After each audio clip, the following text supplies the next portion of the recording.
Seja muito bem-vindo ao Dedo no Pulso, o podcast da Ecoagro. Análise com sensibilidade, precisão e visão estratégica dos movimentos do agronegócio e da economia. Toda semana, nosso economista-chefe Antônio da Luz interpreta os dados mais relevantes com profundidade, didática e realismo. Um conteúdo direto da fonte, com tudo o que você precisa saber sobre macroeconomia, mercado agropecuário e o cenário político-econômico. Porque, para antecipar tendências, é preciso ter o dedo no pulso do mercado. Ecoagro, o elo entre o agronegócio e o mercado de capitais.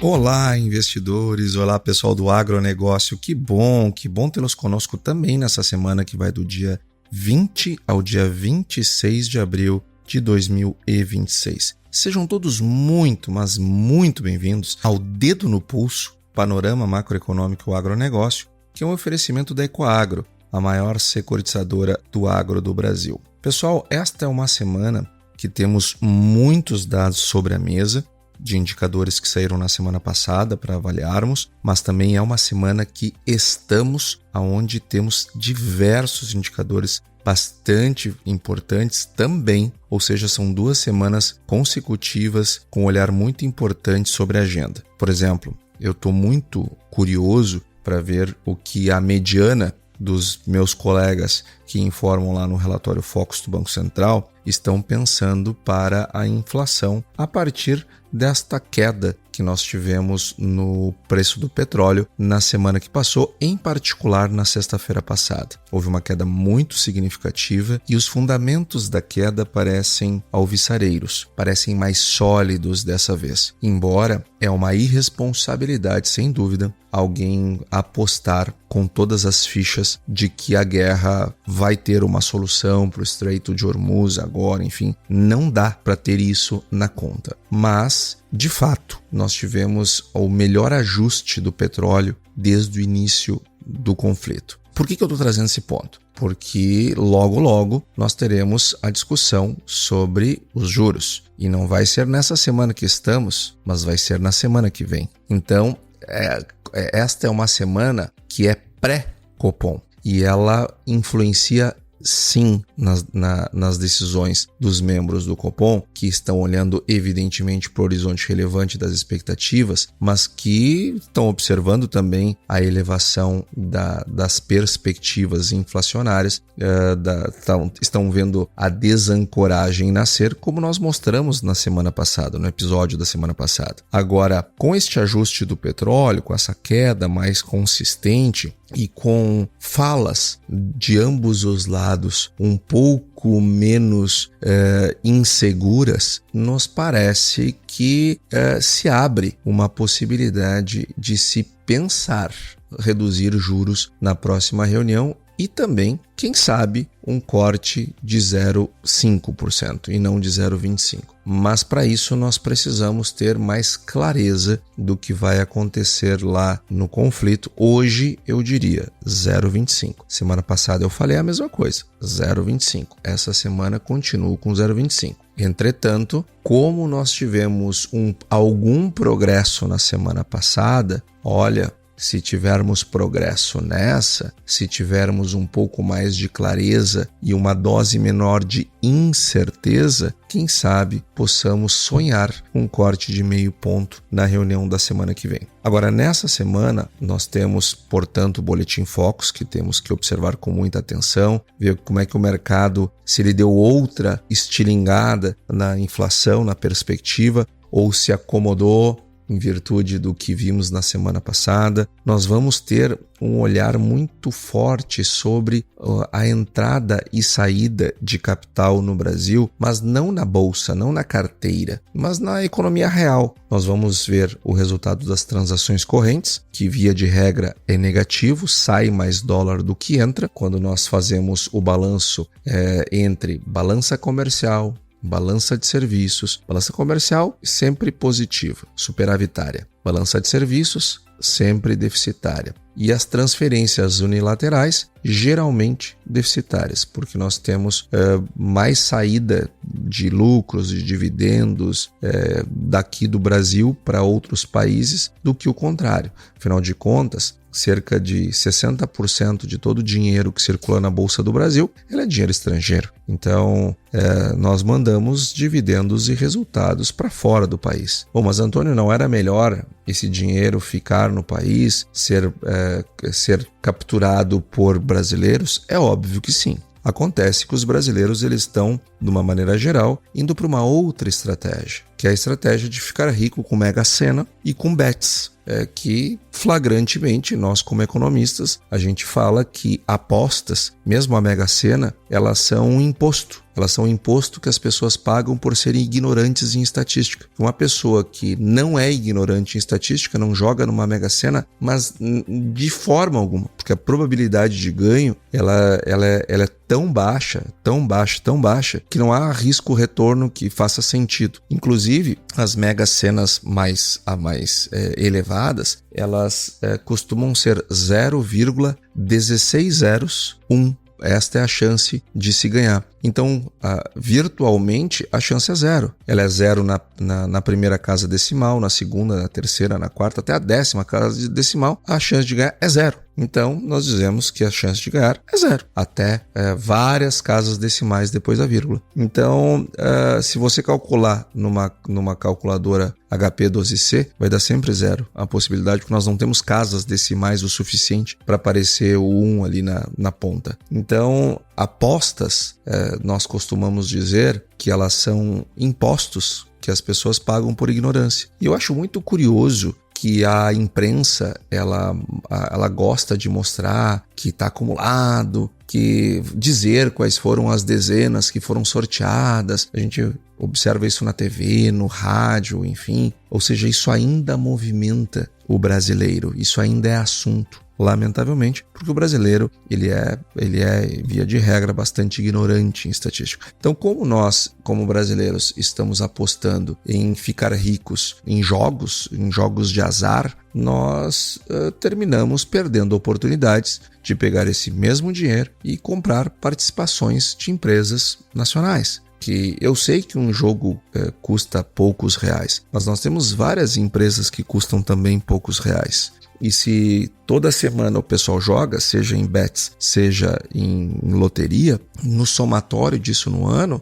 olha, dá para comprar um lotezinho ou mais, dependendo do nível de jogos que as pessoas fazem, dá para ter vários lotezinhos aí de várias empresas, inclusive empresas bastante importantes que pagam dividendos. E isso ficaria então o lucro dessas empresas sendo distribuídas para os brasileiros. Mas os brasileiros não estão tão dispostos a isso, os estrangeiros estão mais, eles compram participações nas empresas brasileiras e os lucros vão embora. A maior parte dele, né? Isto, então, sai através das transações correntes, das transferências unilaterais. E os investidores estrangeiros, eles colocam dinheiro aqui também não só na carteira, eles colocam em empresas do mundo real, negócios reais, negócios que têm porta, digamos assim, que dá para bater nela, que são os investimentos estrangeiros diretos. São investimentos que são feitos para comprar uma indústria, para comprar uma rede de varejo, uma operação, seja lá que for, seja no agro,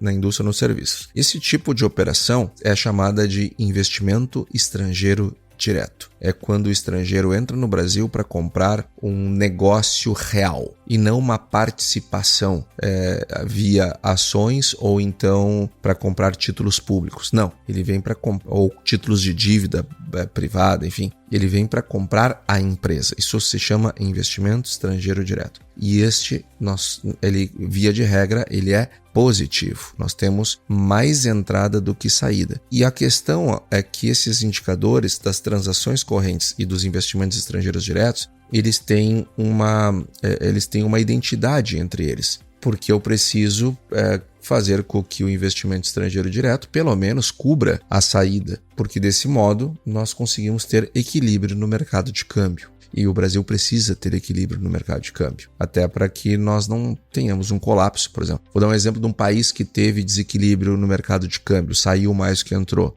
A Argentina. O que aconteceu com a taxa de câmbio deles? Saiu de 3, 4 pesos por dólar para 1.000 e tantos, 1.500, 1.600 pesos por dólar. Hoje já menos, né? Mas eles perderam esse rumo e isso gerou imensos problemas lá para a economia argentina, desde a inflação, passando por crescimento econômico e problemas fiscais também. Então, um desequilíbrio cambial gera problemas na economia pelo lado monetário, pelo lado da atividade e pelo lado fiscal. Então, temos que sempre monitorar isso e faremos nessa semana. Temos a confiança do consumidor também para analisar, que traz um dado antecedente ao consumo das famílias ali na frente. E lá nos Estados Unidos, nós vamos ter vendas no varejo, nós vamos ter o núcleo das vendas no varejo, teremos PMIs, teremos pedidos iniciais e contínuos de seguro-desemprego. E lá na China, nós vamos ter a decisão de taxa de juros e também os investimentos estrangeiros diretos. Lembra que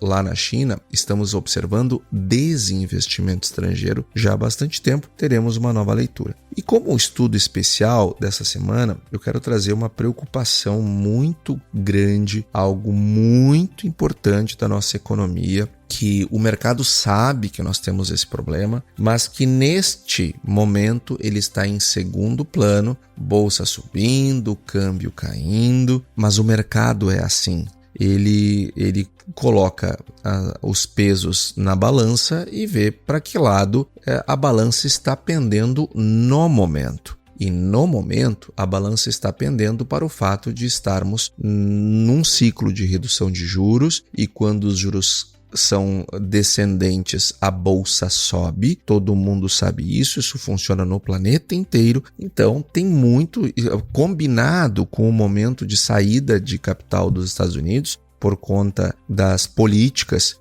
do presidente Trump, desde a criação das tarifas adicionais ao comércio estrangeiro, seja pela questão da Groenlândia, seja pelo recrudescimento nas relações com a Europa. Isso tudo tem impactos em fundos de investimentos que decidem diminuir a exposição em Estados Unidos. Também, como falamos na semana passada, a própria China tem diminuído a participação dos títulos públicos americanos na sua carteira e aumentado a participação em ouro. Tudo isso vai fazendo com que a demanda por dólar ela diminua e, consequentemente, se busquem outras alternativas de investimentos além da economia americana, que é gigante. Então, 1% que sai dos Estados Unidos e vem para o Brasil é uma coisa hecatômbica do ponto de vista de demanda por papéis de empresas brasileiras. É isto que faz com que a bolsa suba e o câmbio caia. Mas, do outro lado desta balança, nós temos um problema gravíssimo, que é o problema fiscal. E nós tivemos o PLDO de 2027 sendo apresentado nesta semana que passou. E eu fiz um estudo bem completo para trazer para vocês aqui. O que é o PLDO? É o Projeto de Lei de Diretrizes Orçamentárias. E ele está entre sonhos e delírios e consequências muito danosas. E o mercado sabe da gravidade da situação fiscal do Brasil. Mas mesmo nós trucando o mercado, como nós fizemos na semana passada, ainda assim o mercado coloca o fiscal brasileiro e coloca a oportunidade de crescimento dos papéis brasileiros na balança e pesa a oportunidade de crescer os papéis. Só que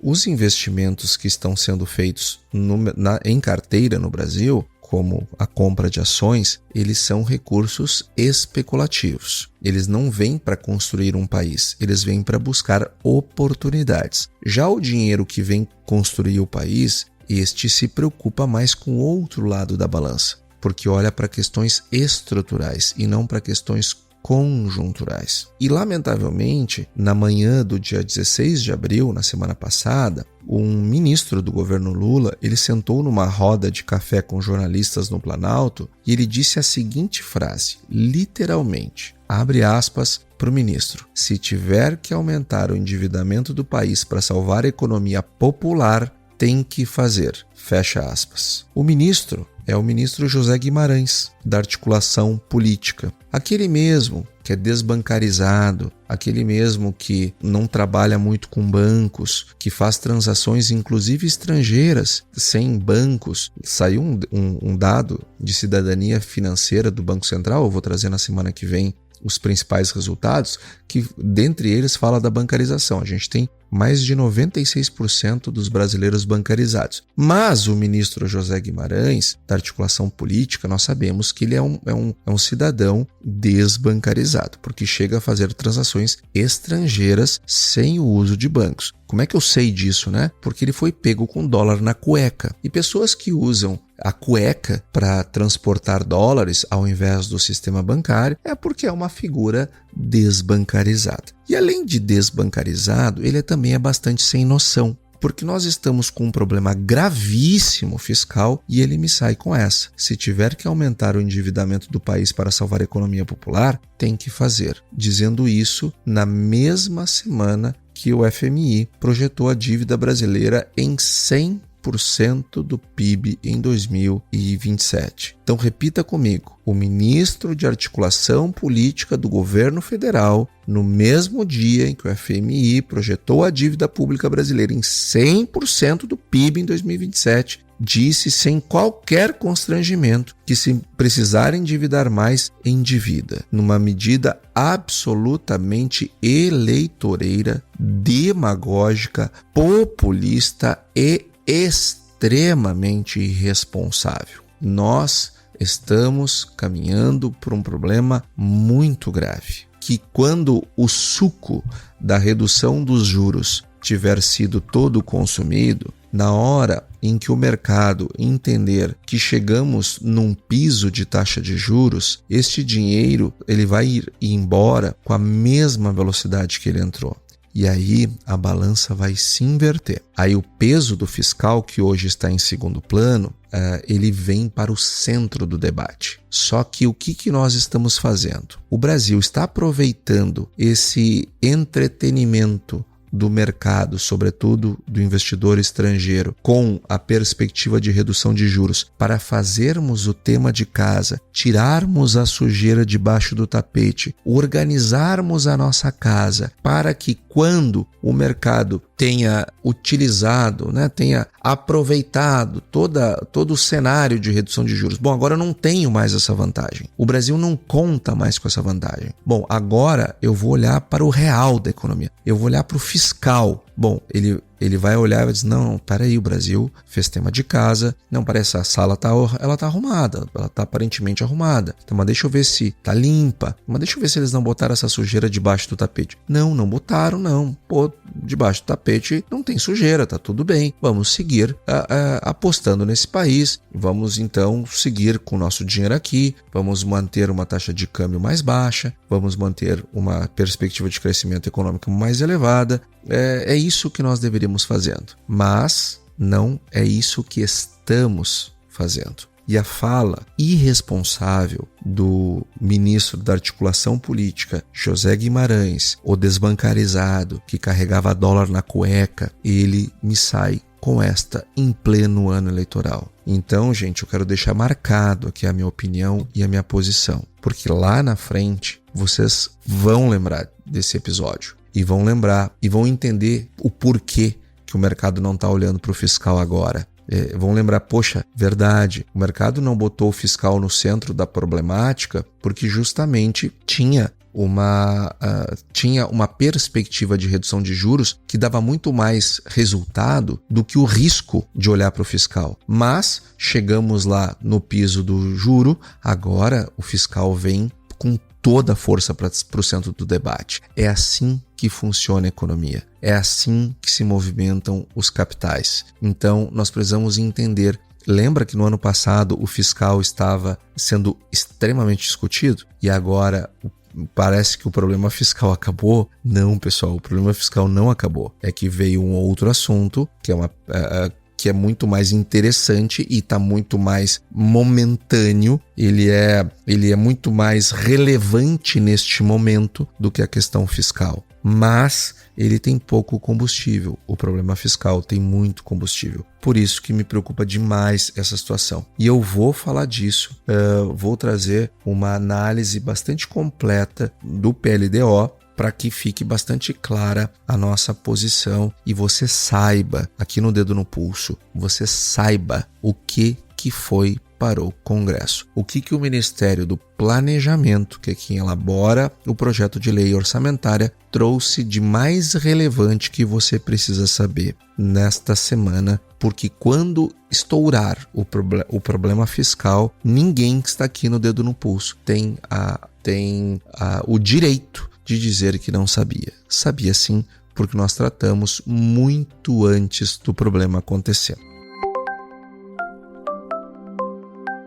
Mas antes eu quero falar do lado monetário da economia brasileira. Eu quero trazer aqui o que aconteceu com o relatório Focus, em primeiro lugar, e o mercado deu outra pancada. Nós não estamos falando do Focus dessa semana. Nós estamos falando da semana passada. Nós tivemos uma reavaliação da inflação para 2026, subindo para 4,71, acima da meta, portanto. Foi o primeiro Focus projetando acima do teto da meta. Da meta não, a meta é 3%. Do teto da meta, que é 4,50, é a quinta semana consecutiva. E nós tivemos um ajuste também para cima da inflação para 2027, que é o horizonte relevante das expectativas. É a terceira semana consecutiva de aumento, agora 3,91. Então, vejam que está havendo uma desancoragem das expectativas bastante significativa. E a Selic para 2026, ela continua a 12,50.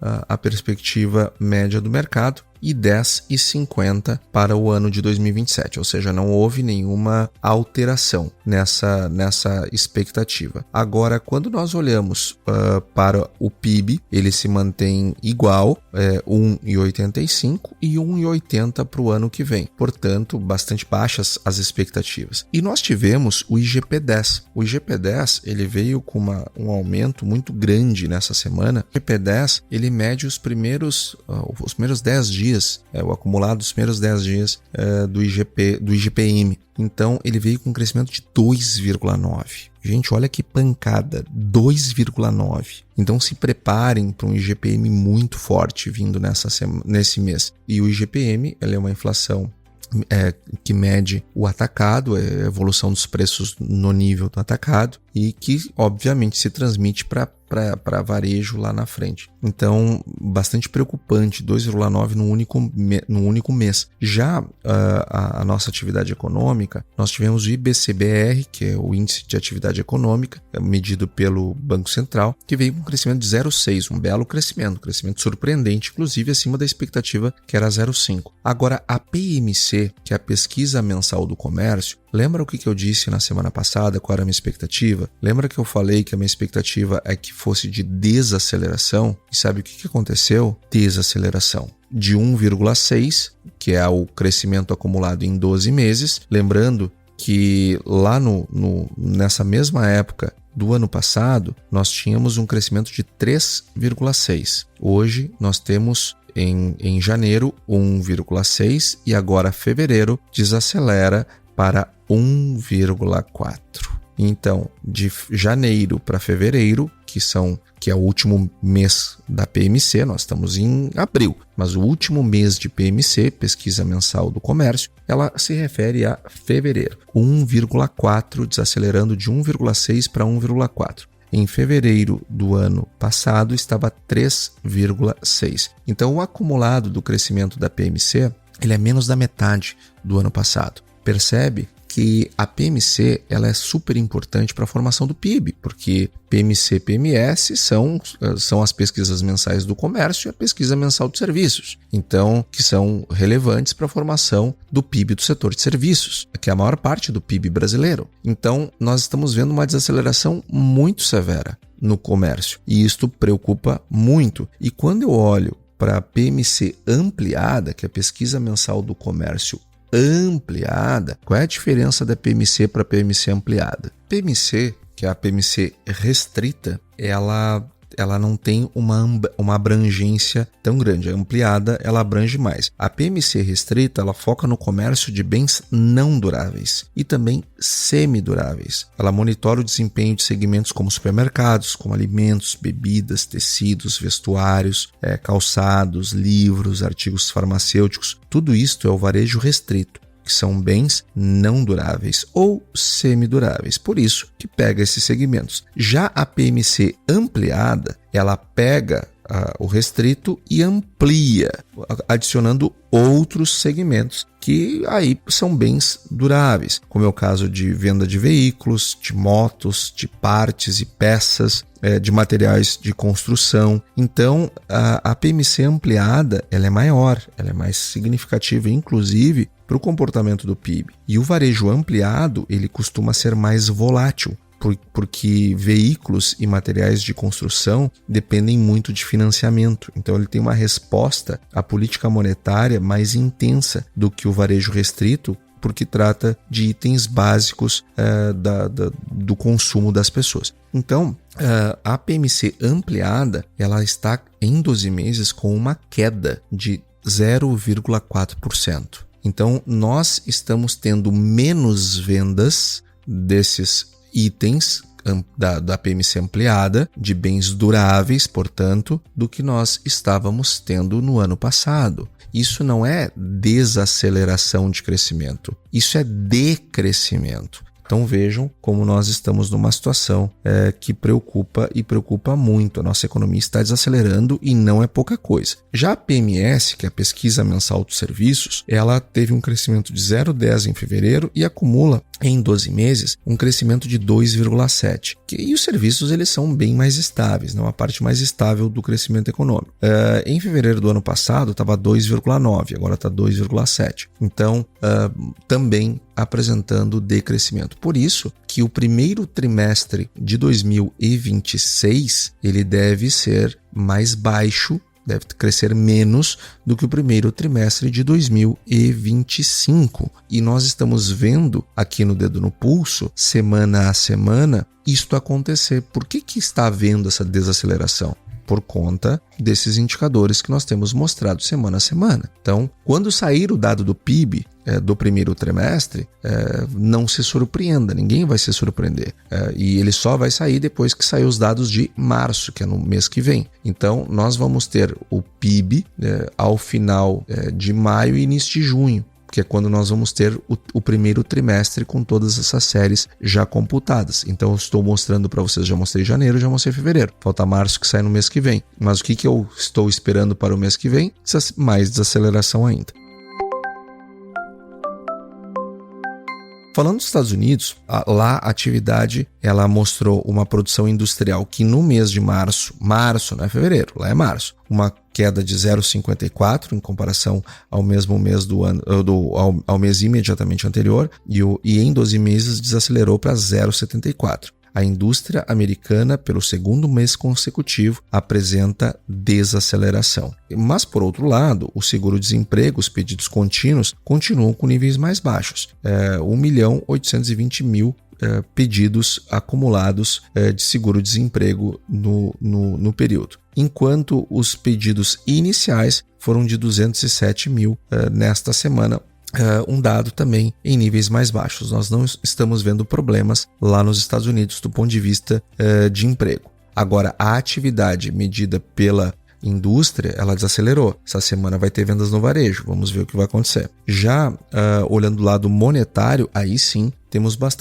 muitas preocupações, porque lembra que eu falei na semana passada que ia ter o IPP, o índice de preços ao produtor, e que eu esperava um dado bastante forte, porque o índice de preços ao produtor monitora a inflação no nível dos custos de produção de bens, e com o aumento do preço dos combustíveis nós deveríamos ter uma elevação significativa. Pois veio 0,51, e em 12 meses o IPP acumula uma alta de 4,02. Então, lembrando que a meta da inflação nos Estados Unidos é 2 para o CPI. Só que o CPI ele é influenciado pelo PPI, que é a inflação dos preços ao produtor. Então, subindo a inflação de custos, eu tenho uma pressão sobre a inflação ao consumidor. E falando de China, que na semana passada eu falei que nós teríamos muitos indicadores, antes de trazer aqui o estudo da PLDO e trazer para você aqui o nosso participante da nossa reunião de guidance semanal, um olhar atualizado sobre o problema fiscal brasileiro, que todo mundo sabe, que todo mundo está vendo, mas nesse momento é momento de fingir demência e ficar focando nas perspectivas de crescimento dos valores das ações na Bolsa Brasileira em virtude da redução dos juros. Nem sempre eu tenho uma oportunidade como essa, né? O Selic caindo de 15% para 14,75% e um horizonte de redução até 12,50% ao final desse ano e 10,50% ao final do ano que vem. Então, nem sempre eu tenho essa oportunidade, o mercado bota mais peso para as questões dessa oportunidade dos juros. Mas logo, logo o fiscal vai voltar para o centro do debate, ainda mais no ano eleitoral, e o participante aqui da nossa reunião de guidance, do nosso dedo no pulso, não será surpreendido. Já vou falar sobre isso, mas antes eu quero falar de China, porque as vendas no varejo, elas tiveram mais uma desaceleração. Março cresceu 2,43% em comparação ao março do ano passado. E estamos desacelerando mês a mês. Já a produção industrial, esta não, em relação ao mesmo período do ano anterior, cresceu 5,70%. A economia chinesa está crescendo graças à indústria, mas ela cresce graças à indústria. Para que isso aconteça, ela depende de exportar. E o Partido Comunista Chinês tem apresentado nos seus planos quinquenais o desejo de mudar o eixo de crescimento econômico chinês do setor externo para o interno, ou seja, depender mais do consumidor chinês e menos do consumidor estrangeiro, já que eles atingiram um nível de renda per capita médio elevado. Isso é bom, isso permite fazer essa transição. E aí eles ficam com a dependência do crescimento econômico mais na mão deles e menos na mão de outros países, em especial os Estados Unidos. Só que não é isso que estamos vendo, porque a produção industrial segue crescendo e as vendas do varejo não. E os investimentos em ativos fixos estão, no mês de março, cresceram em relação ao março passado, 1,7%, que é um dado bom, é o segundo mês consecutivo positivo, depois de termos tido 4 meses negativos de investimentos em ativos fixos. O pessoal volta a apostar sobretudo na indústria.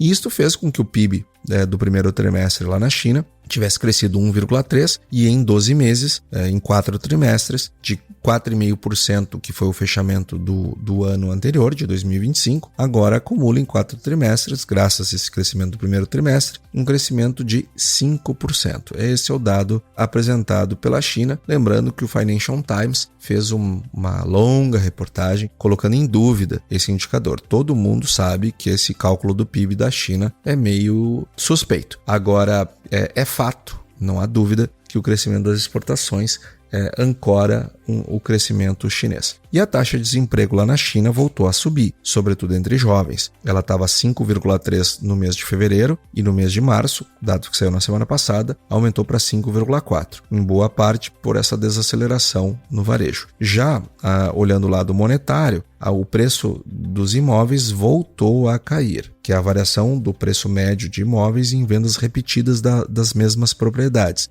3,4% negativo foi o resultado de março, ou seja, os preços dos imóveis seguem em queda, a crise imobiliária na China está piorando de novo. Desde novembro do ano passado, começou a piorar e não para de piorar. Gente, se seguir assim, logo logo nós vamos voltar a ouvir falar de crise imobiliária na China. E você vai ter ouvido primeiro aqui. Já do ponto de vista de comércio, nós tivemos uma balança comercial de 51 bilhões de reais no mês de março, positiva lá na China, com exportações de 321 bilhões de dólares. Já o investimento estrangeiro direto, ele teve mais um mês de saída de dinheiro da China, 5,7% a menos do que o mesmo fevereiro do ano passado. A China, desde maio de 2023, tem saída de dinheiro estrangeiro. Esse é o IED, o investimento estrangeiro direto, aquele que eu me referi ao Brasil, que é positivo, e que esse dado vai ser divulgado nesta semana que estamos, sai o IED brasileiro. Dinheiro que durante 2 décadas foi para a China, agora está saindo de lá. E o DXY, que é o índice do dólar, teve mais uma semana de queda, fechando a 98,00. Então, abaixo de 100, o índice do dólar, mostrando o dólar caindo lá fora, perdendo valor. E o dólar aqui, e a taxa de câmbio brasileira, teve mais uma semana de queda, fechou agora consolidada abaixo de 5. 4,98 foi o fechamento da semana. E o petróleo teve uma nova queda bastante substancial, agora é 82,55 o valor do fechamento do petróleo do Brent, do barril, e isto, na minha opinião, abre uma janela que refresca o ar da sala onde será discutida a nova taxa de juros na semana que vem. Porque com o petróleo acima de 100, nós temos muita dificuldade de reduzir juros, mas ele a 82 nos permite pelo menos imaginar uma discussão de reduzir 0,5 ponto percentual. Então é importante que haja, nesta semana que estamos, uma sinalização mais firme de um conflito indo para uma solução. Se não solução do conflito em si, pelo menos uma solução do Estreito de Hormuz, para que haja um tráfego normalizado lá no Estreito. Isto permite uma queda no preço do petróleo mais significativa, e aí os dramas e preocupações inflacionárias elas ficam menores, porque sim, neste cenário nós temos uma inflação ainda vindo forte neste mês e no mês que vem, mas aí então a partir do mês de junho, julho, as coisas voltam para sua normalidade. Então, e aí podemos voltar para a programação normal de redução de juros. Ecoagro, o elo entre o agronegócio e o mercado de capitais. E agora eu quero trazer aqui o dado sobre o PLDO. Eu quero voltar ao assunto mais importante da semana que passou, que foi a apresentação por parte do Ministério do Planejamento do projeto de lei de diretrizes orçamentárias do ano de 2027, que aconteceu na mesma semana que o FMI projetou uma dívida pública brasileira em 100% do PIB. Então vejam o tamanho disso. Isso aqui é grave. Por que 100% do PIB é grave no Brasil e não é tão grave nos Estados Unidos, por exemplo, ou em outros países? Porque nós temos uma taxa de poupança baixa, porque 43% da taxa de poupança é capturada pelo governo para financiar a sua própria dívida. Então, nós não temos combustível para rodar uma dívida PIB de 100%. Falta dinheiro para isso. Eu não consigo fazer isso com uma taxa de poupança de 14%. Eu não consigo. Falta recursos. Aí o governo, o Tesouro tem que pagar prêmios cada vez mais altos, e isso vai mantendo a taxa básica de juros do Brasil mais alta, porque as empresas e as pessoas físicas precisam competir com o governo por esse mesmo dinheiro. Então é grave essa situação de dívida PIB. Mas também, na mesma semana que o FMI trouxe 100%, o nosso ministro da articulação política, o José Guimarães, saiu com aquela frase que eu já falei, entre aspas: se tiver que aumentar o endividamento do país para salvar a economia popular, tem que fazer. Algo mais populista e mais demagógico, impossível. Também não dá para esperar muita coisa além disso de um homem que transportava dólar na cueca, dólar esse mal havido. Nas mesmas 24 horas que o governo entregou, portanto, e o documento ele define as metas fiscais para o próximo exercício, prometendo um superávit de 0,5 ponto percentual do PIB. Bom, só se outro governo assumir a partir do ano que vem, porque vamos combinar que em todos os anos do atual governo, em nenhum foi cumprida a meta fiscal. Agora, prometer um superávit de 0,5 ponto percentual já foi prometido várias vezes neste governo que estamos e não foi cumprido. Então a única chance de ser cumprido só se for outra equipe econômica, porque esta teve 4 oportunidades e em nenhuma delas cumpriu. Mas esse superávit, nós já vamos ver, ele depende de 65 bilhões em deduções autorizadas por decisões judiciais e leis complementares aprovadas na calada da noite. Então, quando não é o Congresso permitindo, é o STF se metendo e permitindo que se tire despesas primárias do cálculo primário. Então, é 0,5% e mesmo assim, tirando 65 bilhões, eu acho difícil que nós vamos ver isso. E o que está acontecendo com as finanças públicas brasileiras ela de longe não é um problema de sorte ou azar, tem nada a ver com guerra, com isso, aquilo.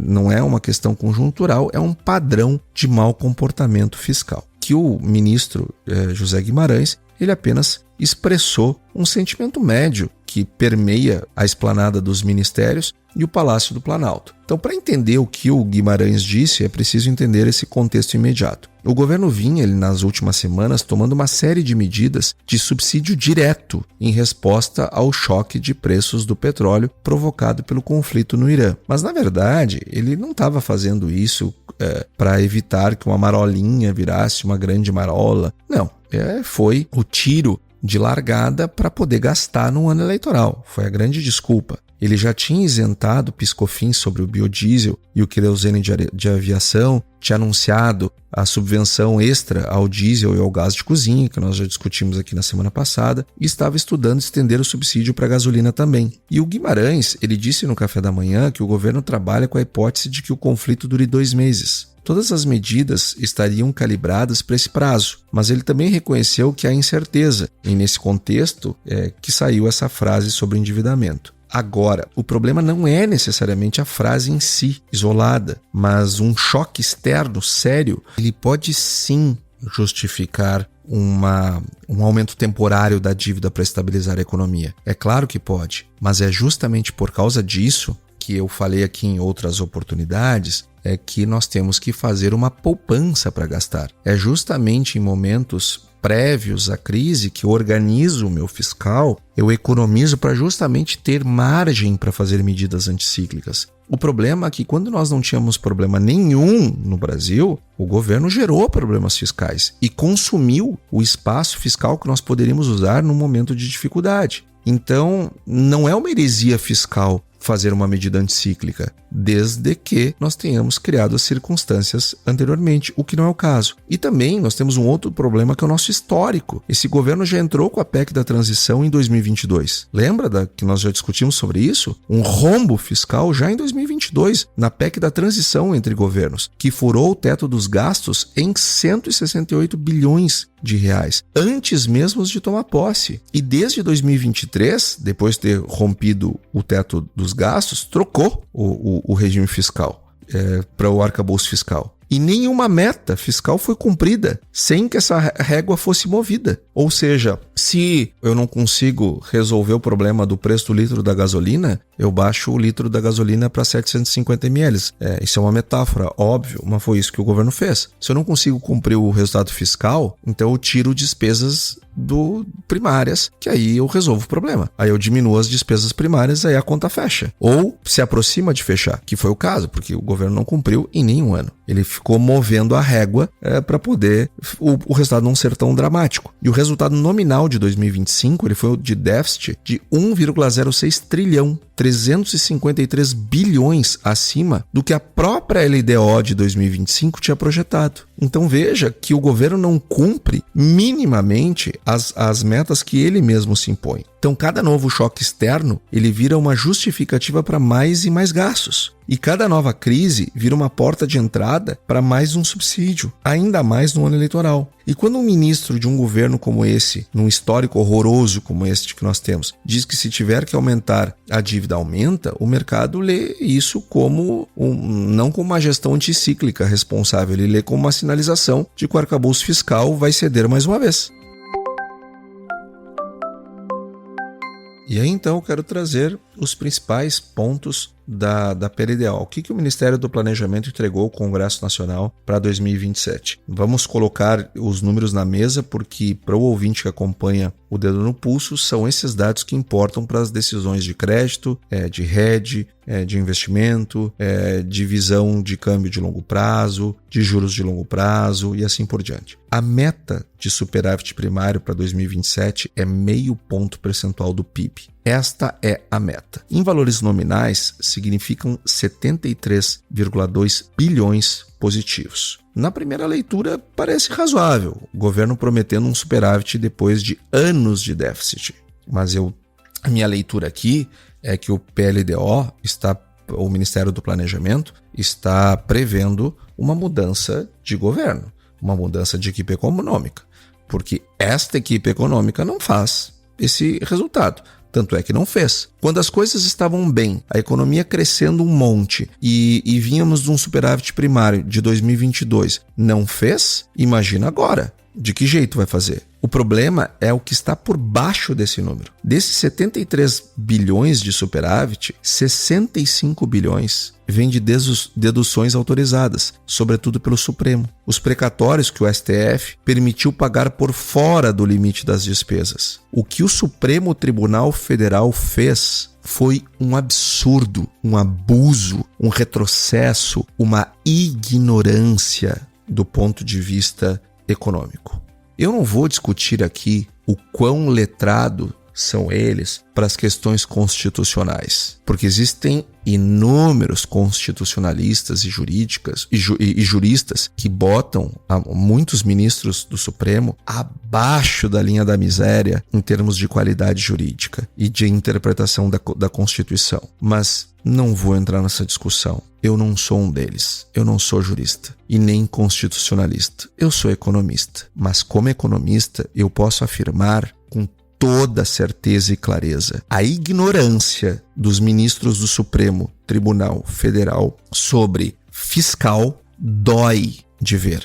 Dói na pele. Gera não só preocupação, gera estupefação com o nível da ignorância dos juízes da Suprema Corte sobre temas econômicos. Se é que eles têm alguma preocupação com isso. Eles fazem o que é correto do ponto de vista político para o governo. Eles não estão nem um pouco preocupados com a economia. Senão, jamais teriam permitido a retirada destes gastos dos precatórios dos limites das despesas. Além do mais, gastos com defesa nacional foram excluídos pelo Congresso pela Lei Complementar 221. Então o Congresso também é corresponsável, também é irresponsável. Despesas temporárias com saúde e educação foram excluídas pela Lei Complementar 223. Gente, se despesas temporárias com saúde, com educação, se isto não é despesa primária, meu Deus do céu, o que é despesa primária?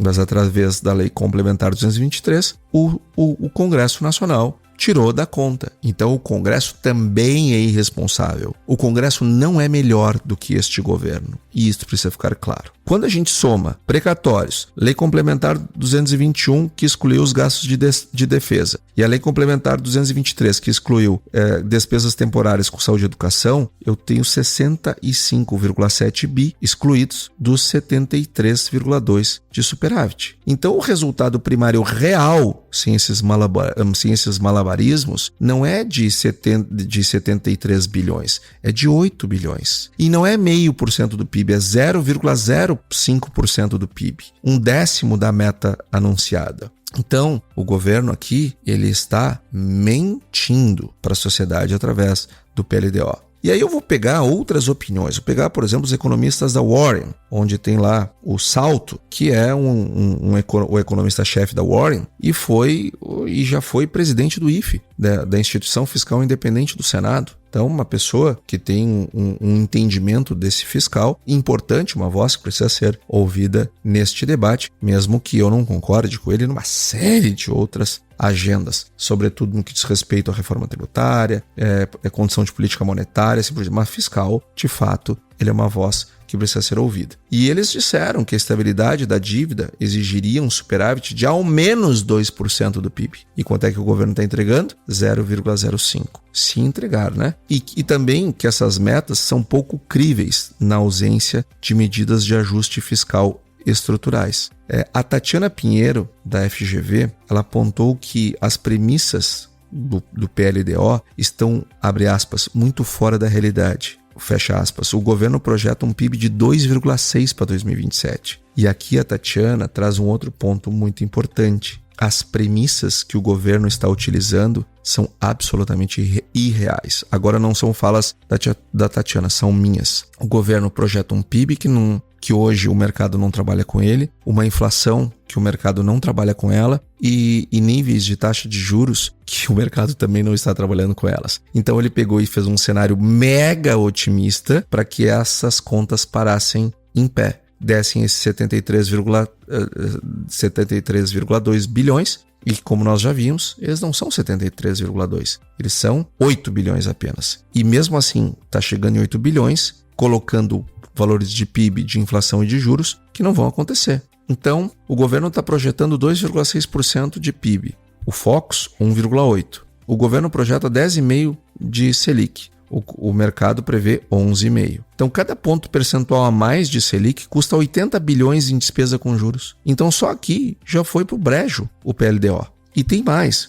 O PLDO projeta que a dívida bruta do governo geral vai chegar a 86% do PIB em 2027. Mas no mesmo dia que ele fez essa projeção, o FMI publicou o monitor fiscal projetando 100% do PIB. A diferença metodológica é em parte. O FMI inclui os títulos na carteira do Banco Central que o governo exclui. Mas mesmo descontando a metodologia, as premissas de crescimento e de juros do FMI são muito mais conservadoras. E historicamente, quem tem acertado mais na direção correta é o FMI e não o governo. Além do mais, eu tenho a bomba dos precatórios. Agora eu vou falar de algo que muita gente no mercado financeiro conhece, mas que ainda não chegou com força ao debate, seja do agronegócio, seja das empresas, seja do próprio mercado de capitais, que é a bomba dos precatórios de 2027. Entenda o mecanismo comigo aqui. O STF, em 2023, reconheceu que o governo devia pagar uma montanha de precatórios represados. Até aqui tudo bem, me parece uma discussão bem jurídica mesmo. Dívidas judiciais do governo com pessoas físicas e empresas, tem que pagar, não tem a dúvida. Mas em vez de determinar o pagamento imediato, dentro das regras fiscais, permitiu que esses pagamentos acontecessem fora dos limites de despesas e fora do cômputo da meta primária, em 2023,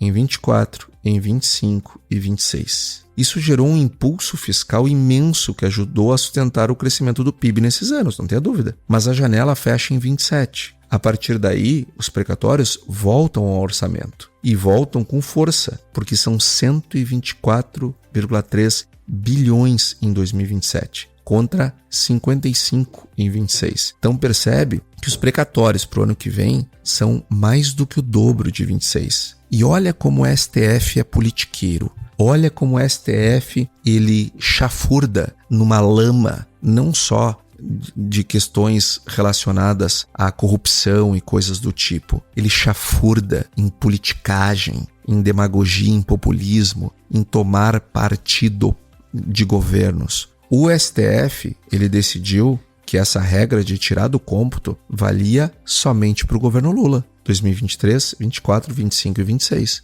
Já 27? Ah, não. 27 volta para as coisas serem como tem que ser, dentro da conta primária. Agora, eu já vou fazer aqui uma perspectiva para vocês. Se o presidente Lula se reeleger, pode contar que o STF vai, de novo, permitir que esses 124 bi saiam fora da meta fiscal. Agora, se for um governo contrário ao atual governo, se o atual governo perder para a oposição, independente de quem for o candidato, o vencedor, o STF vai fazer a letra fria da lei. 124 bi tem que pagar e tem que ser dentro do primário. E vai fazer discursos e votos muito preocupados com o fiscal. E vai fazer votos dizendo a importância de respeitarmos as regras fiscais do país. Do quanto a Constituição diz da importância de respeitar as regras fiscais. Como se ele não tivesse feito um absurdo nos 4 anos do governo Lula. Agora, o STF, todos nós sabemos que, além de potencialmente corrupto,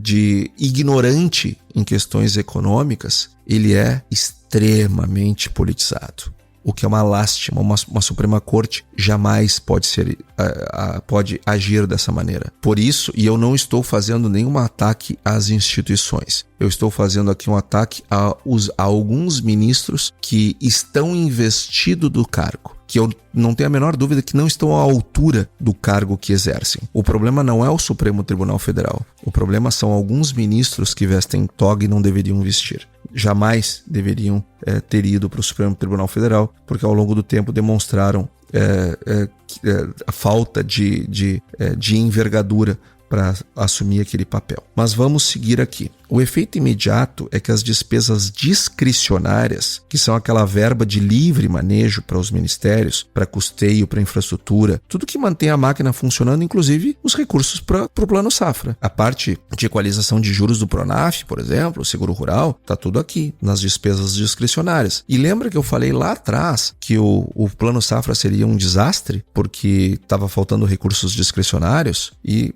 bom, o que nós estamos vendo é que a tendência é piorar. É isso que nós estamos vendo aqui. Porque as despesas discricionárias, elas caem de 208 bi em 2026 para 122 bi em 2027. Uma queda de 86 bilhões em um único exercício. Desses 122 bilhões, 56 já estão comprometidos com emendas parlamentares. Sobra só 65 bilhões livres. Ou seja, o próximo governo, no primeiro ano de governo, não vai governar, porque ele tem 65 bilhões livres apenas. Então, o governo precisa pelo menos 70 bilhões só para não parar. Só para não parar. Então, no ano que vem, nós não temos, de acordo com o PLDO, dinheiro suficiente para a máquina seguir funcionando. Vai faltar 5 bi. Então, para pagar o custeio básico de órgãos públicos, eu estou falando de pagar o custeio básico de órgãos públicos.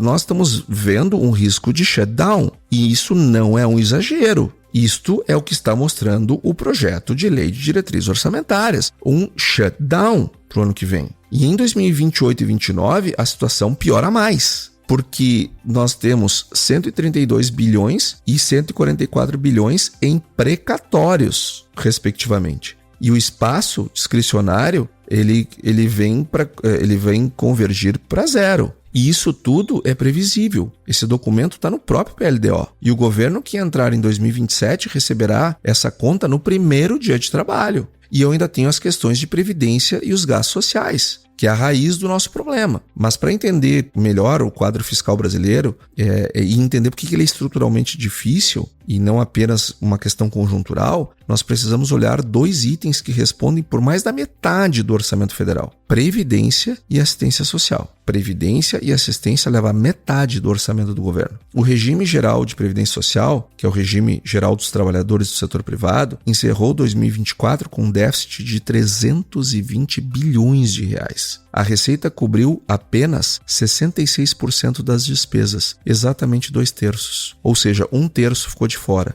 Há 30 anos atrás cobria 85, agora cobre 66. No acumulado de janeiro a agosto de 2025, o déficit foi de 240 bilhões, mais do que o dobro do mesmo período de 2024. Percebe o tamanho do problema? As despesas com benefícios previdenciários subiram 7,1% em termos reais, contra um crescimento da receita de 5,1%. Então veja, em termos reais, nós estamos crescendo mais despesa do que receita. Nesse ritmo, sem uma nova reforma, o déficit da Previdência pode chegar a 700 bilhões em 2040. E o próprio Tesouro Nacional, no anexo 4º, no item 10 da PLDO de 2027, projeta que o déficit possa alcançar 11,6% do PIB em 2100. Imagina, gente. A reforma em 2019 ela ajudou, ela economizou cerca de 800 bilhões em 10 anos, mas ela foi corroída por 4 fatores que o atual governo amplificou: o reajuste do salário mínimo acima da inflação.